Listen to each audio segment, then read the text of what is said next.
하나님의 말씀을 교독하겠습니다. 고린도후서 3장 1절부터 5절까지 교독하겠습니다. 고린도후서 3장 1절부터 5절까지 교독합니다. 우리가 다시 자천하기를 시작하겠느냐? 우리가 어찌 어떤 사람처럼 추천서를 너희에게 붙이거나 혹은 너희에게 받거나 할 필요가 있느냐?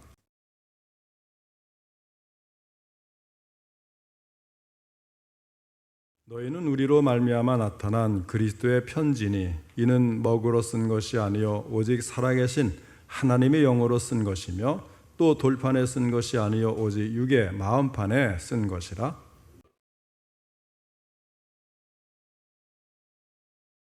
다 같이 읽겠습니다.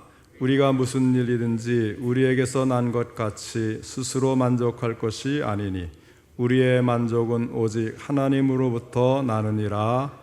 아멘. 이 시간에는 그리스도의 편지라는 제목으로 함께 말씀을 듣겠습니다. 먼저 하나님께 기도드리겠습니다. 하나님 아버지, 오후 예배도 함께 하시고 저희들을 위해 좋은 말씀을 주시니 감사를 드립니다. 이 말씀을 통해서 더욱 하나님의 마음을 알고 하나님의 뜻을 헤아려 저희들이 주님을 위해 살 수 있도록 전할 때도 들을 때도 성령님이 함께 하시고 도와주옵소서. 예수님의 이름으로 기도하옵나이다. 아멘.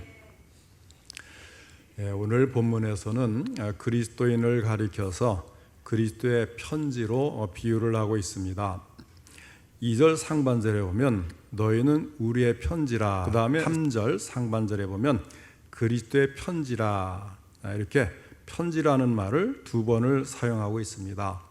첫 번째는 우리의 편지, 바울과 복음을 전하는 이 선교팀이 여러 사람 있잖아요. 그래 복음을 전하는 사람들의 편지라는 얘기고, 두 번째는 더 나아가서 예수 그리스도 바로 그분의 편지다라는 말을 쓰고 있습니다.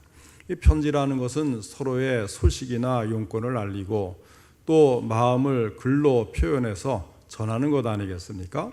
그러므로 편지는 어떤 다른 글들과는 다르게 쓰는 사람이 있고 동시에 받는 대상이 분명히 있습니다. 따라서 편지 속에는 보내는 사람의 인격과 구체적인 소원 그리고 뜻들이 숨김없이 나타나게 되어 있습니다. 그러면 이러한 글이 옛날에는 어디에다 쓰여졌을까요? 초기에는 주로 돌에 새겨졌습니다. 그 다음에는 진흙판과 나무에, 그리고 제일 많이 사용되었던 것은 짐승의 가죽을 부드럽게 잘 손질해서 거기에 글을 쓰는 방법이 있습니다. 이렇게 해서 이 가죽에다가 쓰여져 있는 성경책도 많이 있습니다. 그러던 것이 특별히 성경이 기록될 당시, 그때 파피루스라고 하는 갈대의 껍질을 벗겨서 엇갈리게 붙여 평면을 만든 다음에 거기에 글을 쓰게 됩니다. 그런 이후에 여러 가지 발달 단계를 거쳐서 오늘날 우리가 사용하고 있는 것 같은 좋은 종이에 글을 쓰고 또 편지를 쓰게 된 것입니다. 그런데 오늘 본문에서 말하는 편지는 먹이나 잉크로 쓴 편지가 아니고 또는 돌비나 또는 종이에다가 쓴 것이 아니라 하나님의 영으로 마음, 육의 신비에 쓴 편지를 말하는 것입니다. 다시 말하면 마음판에 쓰는 아주 신비로운 편지를 말하고 있습니다. 아시다시피 오늘 본문 말씀은 사도 바울이 고린도 교회에 보내는 편지입니다. 편지의 내용은 1절에 보면 우리가 다시 자천하기를 시작하겠느냐, 우리가 어찌 어떤 사람처럼 추천서를 너희에게 붙이거나 혹은 너희에게 받거나 할 필요가 있느냐 하면서 추천서라는 말을 사용하고 있습니다. 그런데 사도 바울이 이 말을 쓰게 된 것에는 그만한 배경이 있습니다. 특별히 고린도 교회는 여러 가지 어려운 여건 속에서 사도 바울이 전도하고 개척하여 세운 교회입니다. 그러나 이 고린도 교회는 사도 바울의 마음을 매우 아프게 하는 그런 일들이 많이 있었습니다. 어렵게 세운 교회이지만 교회 내에 회개하지 못한 죄가 남아있고 보니 분쟁이 일게 되고, 그 분쟁은 장점은 덮어놓은 채 단점을 보기에 혈안이 되어서 마침내 사도 바울을 들추며 시비를 하기에까지 이르게 된 것입니다. 그래서 사도 바울의 인격을 건드리고 소명을 건드리고 심지어는 그의 사도권까지를 비판하면서 그가 어떻게 사도냐? 그가 예수님의 12제자 중에 하나로 된다는 말이냐? 부활하신 예수님도 보지 못한 그가 어떻게 사도라는 말이냐? 그는 예수 믿는 사람들을 앞장서서 핍박하며 죽이려던 자가 아니냐 하면서 바울에 대한 비판의 소리가 높아지고 있었던 것입니다. 오늘 본문 말씀은 고린도 교회에서 사도 바울에게 당신은 왜 추천서도 없느냐 하면서 가짜 사도가 아니냐고 주장할 때 이제 사도 바울이 자기에게는 그런 추천서가 필요 없다고 하는 그런 말씀으로 시작이 되고 있는 것입니다. 아마 고린도 교회는 어떤 사람들이 추천서를 가지고 와서 자신들이 합법적인 사도라고 주장하는 사람들이 있었던 것 같습니다. 그러나 그 사람들은 실제로는 마음을 혼잡하게 하고 자기들의 이익을 추구하며 사람들에게 인기를 얻으려는 잘못된 교사들이었던 것으로 고린도후서 2장 17절에도 기록이 되어 있습니다. 사실 바울도 예수를 믿기 전에는 주님의 교회와 예수 믿는 사람들을 핍박하기 위해서 다메섹으로 갈 때에 그러한 편지를 가지고 갔던 일이 있었습니다. 대제사장들의 추천서죠. 바울에게 교회와 예수와 관련된 사람들을 체포하고 가정까지 침입해서 체포하고 또 구금하고 이런 것들을 이제 허락하는 그런 추천서를 바울도 가지고 다니면서 그렇게 핍박을 했던 거거든요. 그러나 하나님이 세우신 참 교사, 참 사도가 된 지금은 오히려 그런 추천서가 필요가 없다. 그렇게 지금 말을 하는 겁니다. 그러면 오늘 본문이 우리에게 주는 교훈이 무엇인가를 함께 살펴보겠습니다. 첫째로 우리는 그리스도의 편지입니다. 먼저 바울의 편지에 대한 언급이 있습니다. 2절 말씀에서 사도 바울이 말하고 있는 너희는 우리의 편지라고 하는 것이 바로 바울의 편지입니다. 너희 고린도 교회의 교인들이 바로 바울 사도의 사도됨을 입증하는 바울의 편지이며 증명서이며 추천서다 이렇게 말을 하는 것입니다. 우리는 열매를 보아서 나무를 알 수가 있습니다. 마찬가지로 사도 바울의 사람됨과 사도됨은 그가 무엇을 하고 있는지 그 사역을 보아서 알 수가 있습니다. 그리고 그의 사역은 그로 인해서 전파되는 복음, 곧 그 복음 안에서 구원받은 백성들을 통해서 알 수가 있습니다. 지금 바울의 유일한 신임장은 추천서는 바로 고린도 교회의 교인 자신들이라고 말을 하는 것입니다. 그들의 성격과 그들의 생활이야말로 바울이 필요로 하는 유일한 추천서였던 것입니다. 물론 이 고린도 교회는 아직 변화받지 못한 그런 말썽 부리는 사람도 있지만 일단 교회가 세워지고 운영되고 유지될 만큼 거기에는 참 교인도 있었고 아주 훌륭한 그런 믿음의 사람도 있었는데 바로 그런 사람들이 바울의 추천서라는 것입니다. 이런 것은 속일 수 있는 것도 아니고 좋게만 나타내 보일 수도 없는 거예요. 고린도 교인들의 변화된 모습과 생활 그 자체가 그들에게 복음을 전한 바울이 어떤 사람인가를 보여주고 있기 때문입니다. 여기에 바울의 증명서가 있습니다. 그러기에 고린도 교회는 바울의 편지였고 바울의 마음이었습니다. 따라서 바울이 누구이며 어떤 사람이라는 것은 고린도 교회 스스로가 증명을 하고 있습니다. 그러니 따로 추천서가 필요 없다는 거죠. 자, 그 다음으로는 그리스도의 편지에 대한 언급이 있습니다. 계속해서 3절 상반절에 바울은 강하게 말씀합니다. 너희는 우리로 말미암아 나타난 그리스도의 편지니. 너희는 그리스도의 편지라는 거예요. 고린도 교인들은 복음을 전한 바울이 어떤 사람인가만을 보여주는 것이 아니라 복음의 주인이시여 그 자체이신 예수 그리스도가 어떤 분이신가를 보여주는 편지라고 하는 것입니다. 고린도 교인들에게 말씀하였던 이것은 오늘 우리에게도 역시 똑같은 사실입니다. 우리는 그리스도의 편지라고 하는 사실입니다. 그리스도의 편지라는 것은 무엇을 말합니까? 그리스도께서 세상에 보내는 편지라는 뜻입니다. 세상 그 사람들이 그리스도를 보려면 누구를 보겠습니까? 예수 믿는 사람들입니다. 그러니까 우리가 교회 안 다니는 믿지 않는 사람들이 교회는 어떤 곳일까? 교회가 믿는 예수님은 어떤 분이실까? 교회가 섬기는 하나님은 어떤 분이실까? 무엇을 보고 추측을 하냐면 교회 다니는 우리를 보고 추측을 하는 거예요. 우리의 행동거지나 우리의 말투나 우리의 신뢰도를 보고 하나님을 평가하는 거예요. 그러니까 예수님을 그들이 이제 생각을 하는 거니까 우리는 예수님이 보낸, 세상을 향해 보낸 그리스도의 편지다, 이렇게 이야기를 하는 거예요. 당연히 예수님이 우리를 편지로 사용하시기 때문에 그런 일이 나타나는 것입니다. 그리스도인은 그리스도의 편지입니다. 그런데 여기에 자신 없는 사람들도 많이 있어요. 예수님의 제자가 되고 그리스도의 편지가 된 신분을 사양하는 사람이 많이 있다는 거예요. 적어도 공식적으로는, 대외적으로는 사양하고 나 혼자 몰래 믿지, 조용히 믿지, 알리지 않고 믿지, 뭐 그런 사람들도 있어요. 그래서 옛날에는 요즘에는 교회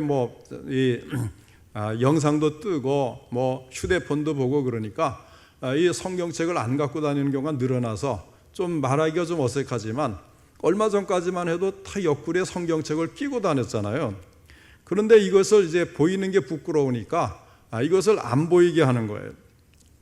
또 식사를 할 때 식사기도 하는 것도 혼자 있으면 간신히 하고 다른 사람들이 보고 있으면 마음속으로 하거나 하지 않고 얼른 식사를 끝내고 마치 예수 믿는 사람인 것을 알면 안 되는 것처럼 그렇게 행하는 사람들이 있는 거예요. 그럼 왜 그런 현상이 일어날까요? 우선 믿음이 없어서 그럴 수도 있지만은 일단 자신이 없는 겁니다. 너무 겸손한 거예요. 나를 보고 저런 사람도 교회 다니나? 저런 사람도 예수를 믿나? 그렇게 이야기하면 어떡하지? 스스로 자기를 과소평가하는 거죠. 나 같은 사람이 예수 믿는 걸 보고 그러면 사람들이 교회 욕할까 봐, 예수님을 또 이상하게 볼까 봐 스스로 그것을 막겠다고 예수님 믿는 티를 내질 않는 그런 사람도 있다고 하는 거예요. 그러나 그런 생각이 우선은 겸손한 것처럼 보일지 모르지만 결코 아름다운 마음은 될 수가 없다는 것입니다. 사랑하는 성도 여러분, 진정 우리는 그리스도의 편지입니다. 따라서 어디를 가나 편지인 우리를 통해서 그리스도가 나타나고 그리스도가 보이고 그리스도가 전해지는 것입니다. 그래서 이런 말이 있어요. 누구든지 위대한 그리스도인을 만난 다음에야 그리스도인이 된다. 그리스도를 만나는 게 아니고요, 훌륭한 그리스도인을 만난 다음에야 그리스도인이 된다, 이런 이야기가 있는 거예요. 처음부터 예수님을 바로 알고 바로 믿는 사람은 없거든요. 그리스도인 된 우리를 보고 저들이 이야기하는 예수님은 신뢰할 만한 분인가, 믿을 만한 분인가 판단을 해서 예수 믿는 대로 들어오기 때문에 훌륭한 그리스도인을 만난 다음에야 그리스도인이 된다, 이런 말이 나오는 거죠. 그래서 세상에 참 저런 사람도 있구나, 보니까 교회 다니는구나, 예수 믿는구나, 예수 믿으면 나도 저렇게 살 수 있을까, 또 이렇게 이제 생각을 하면서 주님을 알게 되는 거예요. 그러니까 그리스도의 편지가 되는 거죠. 세상 사람들은 그리스도의 편지인 나를 통해서 그리스도를 보고 그리스도께로 인도된다는 사실을 알아야 되는 거예요. 우리가 이제 진상 손님이라는 게 있잖아요. 진상 손님 뉴스에 나오고 이야기 들으면 참 그런 사람 만난 사람 정말 힘들겠구나, 이런 생각을 하잖아요. 그런데 이 진상 손님에 그리스도인들이 있다는 거예요. 심지어는 목사님이 진상 손님이 돼가지고 아주 지역에 유명해진 경우가 있어요. 어느 지역에 가면, 이 병원에 가면 그 지역 교회, 그 지역의 병원들은 다 그 목사님을 안다는 거예요. 툭하면 이제 교통사고 났다고 이제 입원을 해서 그렇게 이제 이제 그 보험 같은 것을 계속해서 이제 이용하고, 또 아리랑 환자라 그럽니까? 그것도 하고, 그러니까 아주 지역에서 유명한 거예요. 그러면서 나중에는 웃는다 그래요. 그 목사님 이름만 들어도 웃는데요. 알고 보니까 목사님이더라는 거죠. 그런 경우가 어떻게 있을까 하는데 실제 있는 이야기예요. 참 어떻게 우리가 그럴 수 있을까 하는데, 얼마나 참 그런 경우를 보면서 이게 사실일까? 진짜일까? 이런 마음이 들 정도인데 그렇게 행한다는 거예요. 그러나 그런 사람을 보고 사람들이 무엇을 생각합니까? 오늘날 세상 사람들이 우리 그리스도인들을 보면 교회를 생각하면 제일 먼저 독재 생각하고요, 계엄을 하나님의 뜻으로 생각하는 사람들, 그 다음에 이제 이 내란을 일으켜서라도 참 이 좌빨, 이제 빨갱이, 또 진보, 이 적대 세력들을 척결해야 된다고 생각하는 사람들이 교회 다니는 사람이라는 생각을 세상 사람들이 하고 있단 말이에요. 그들이 그리스도의 편지 역할을 하는 거예요. 무서운 일이죠. 정말 생각만 해도 소름이 끼칩니다. 그런데 지금 그렇게 가고 있단 말이에요. 우리 한 사람 한 사람이 어떻게 참 살아가는가, 이것이 우리 하나님의 모습이 되고 예수님의 모습이 되고 우리는 그리스도의 편지로서 역할을 하는 거예요. 그 다음에 세 번째로 그 다음에 두 번째를 먼저 또 생각해야 되겠죠. 그리스도의 편지는 어디에 쓰는가? 마음에 쓰는 거예요.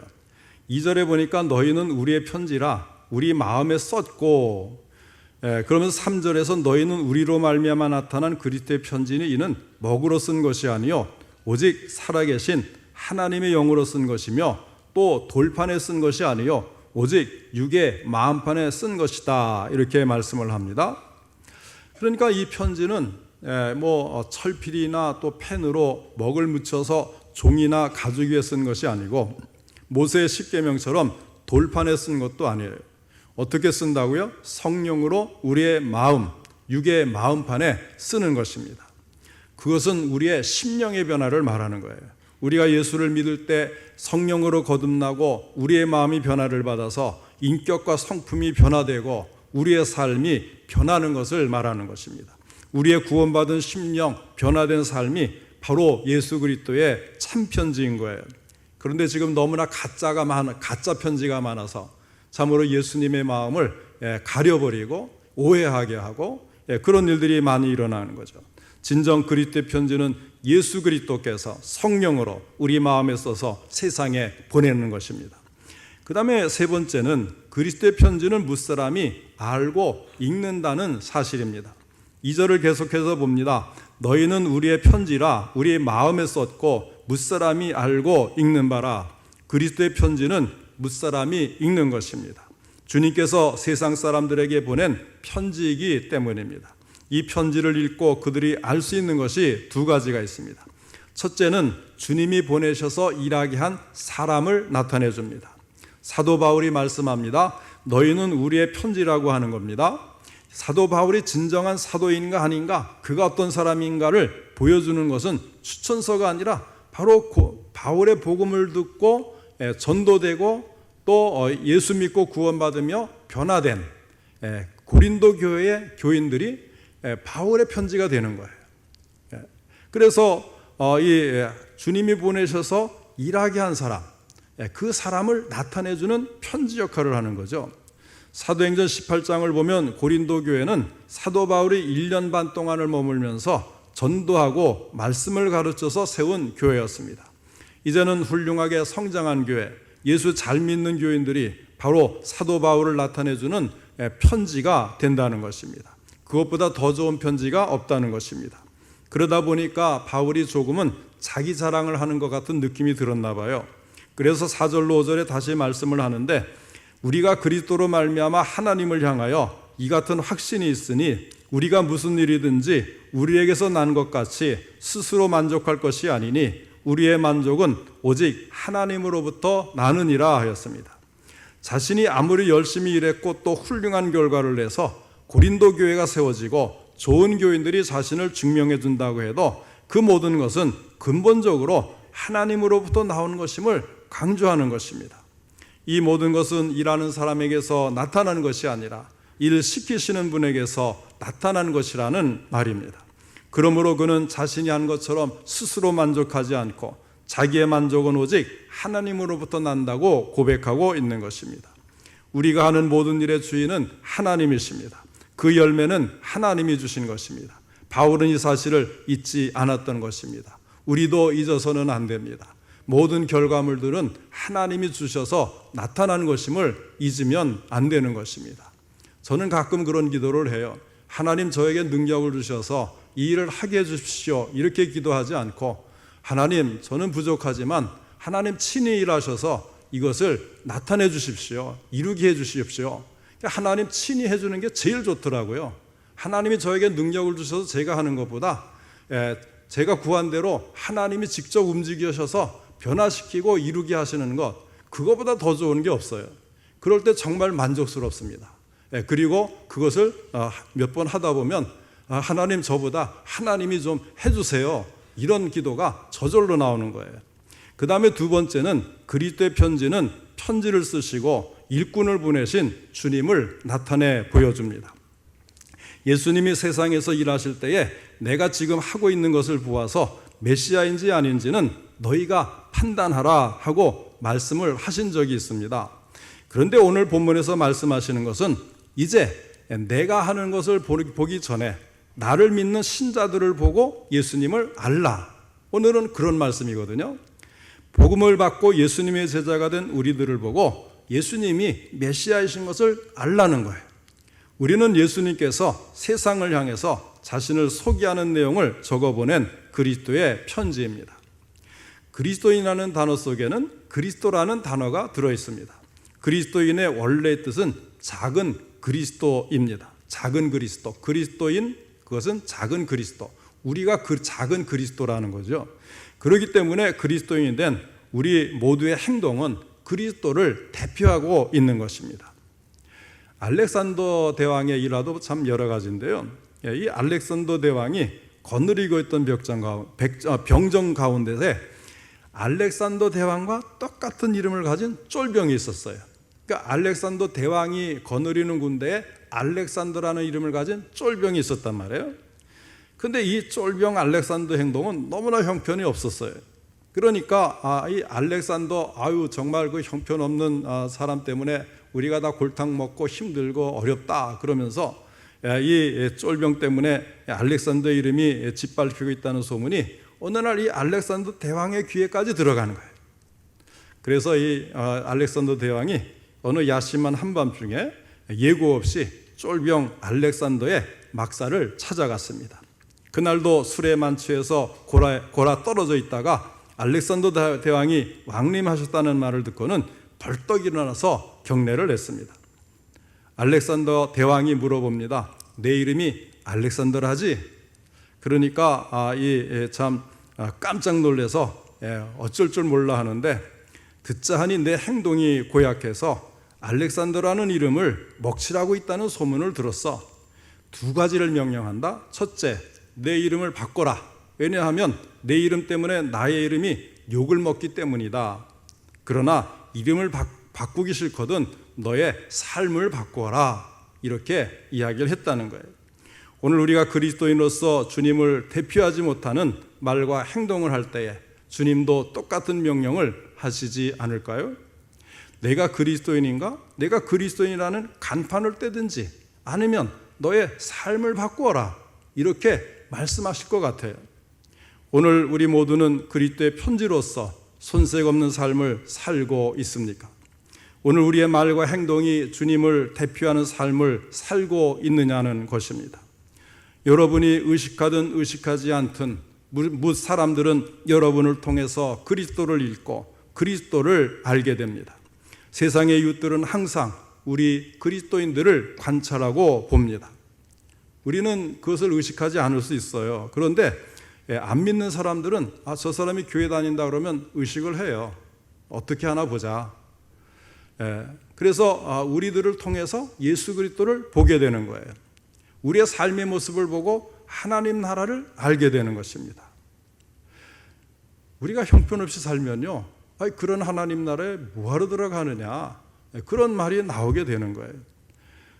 그렇다고 해서 그리스도인이라는 간판을 우리는 뗄 수가 없지 않겠습니까? 그렇기 때문에 그리스도의 편지로서 손색 없는 삶을 살기 위해 더욱 노력하는 우리 모두가 될 수 있기를 주님의 이름으로 축원합니다.